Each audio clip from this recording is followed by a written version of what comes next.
ṣe tún ṣe Bọ́láńlé sọdún iná yóò ṣe mí sí o àṣeǹṣe tún ṣe. àṣeǹṣe tún ṣe o àṣeǹṣe tún ṣe Bọ́láńlé sọdún iná yóò ṣe mí sí o àṣeǹṣe tún ṣe. àṣeǹṣe tún ṣe o àṣeǹṣe tún ṣe Bọ́láńlé sọdún iná yóò ṣe mí sí o àṣeǹṣe tún ṣe. àṣeǹṣe tún ṣe o àṣeǹṣe tún ṣe Bọ́láńlé sọdún iná yóò ṣe mí sí o àṣeǹṣe tún ṣe.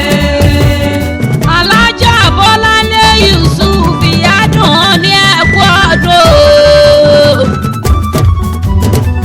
ẹ̀kú ayẹyẹ ọjọ́ bí ẹ̀yìn ó ti dára kò ní bàjẹ́ ìyádùn ní aláṣẹ àtolùdásílẹ̀ Mistubic Venture wọ́n mọ̀ kí yín nígbà gbogbo ìyàwó Alhaji Yusuf Kamaldeen aláṣẹ Kamitos Reward Drive ni mò ń pè lọ́wọ́lọ́wọ́ ìyàwó Kamwaya wọ́n mọ̀ kí ọ́ nígbà gbogbo ó ti dára kò ní bàjẹ́ ìláyé aláwùrà àbí kọ́ mọ́ padà lẹ́yìn rẹ̀ ẹ ti sọdún eléyìí ẹ ṣe tẹ̀mí ìsìnkówó tọmọta ikú baálé ọ̀rọ̀ Alájà Bọ́láńlé Yusuf ìyádùn ní ọmọ ọlọ́mù àpẹ̀rán ni yóò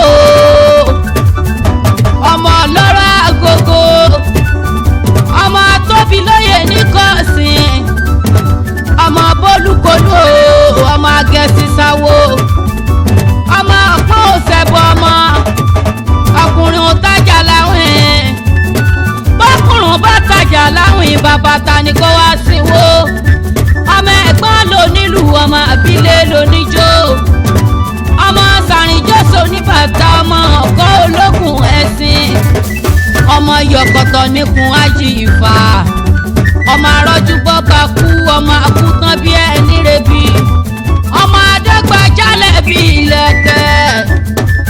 Alájà Bọ́láńlé Yusuf ìyádùn ó ní ẹ mọ́ gbọ́ o. Mrs Rẹ̀mílẹ́kún aláṣẹ olùdásílẹ̀ JK ńìlọrin lónà ti sọdún ọdún yìí tán ẹsẹ̀ tẹ̀mí ìsìtòwó tọmọ. Mrs Rẹ̀mílẹ́kún ló ní máa kì í nígbà gbogbo ọ̀rọ̀ tí ń pa yín lẹ́rìn yín ọlọ́run ò ní jọ́ pa yín lẹ́kún. ṣé báwo ló mú apẹ̀rán nílé àwọn bàbá rẹ̀? ọmọ ológun apẹ̀rán ọmọ ọlọ́rọ̀ alágogo ta àsìgbà tí ń bẹ lọ́nà tó mú. kí wọ́n sinmi kémi sí hàn lólómù ṣe tálẹ́ filẹ̀ mọ́ wọn lọ́wọ́. ìjẹ̀wù yan ti dómù àdó ọ̀tún abẹ́bẹ́ wù yan dómù àdó tún bá ń tẹ́.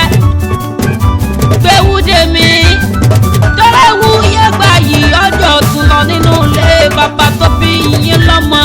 Alájà Yusuf Bọ́láńlé ìyádùn wọn ni ẹ ti sọdún ọdún yìí.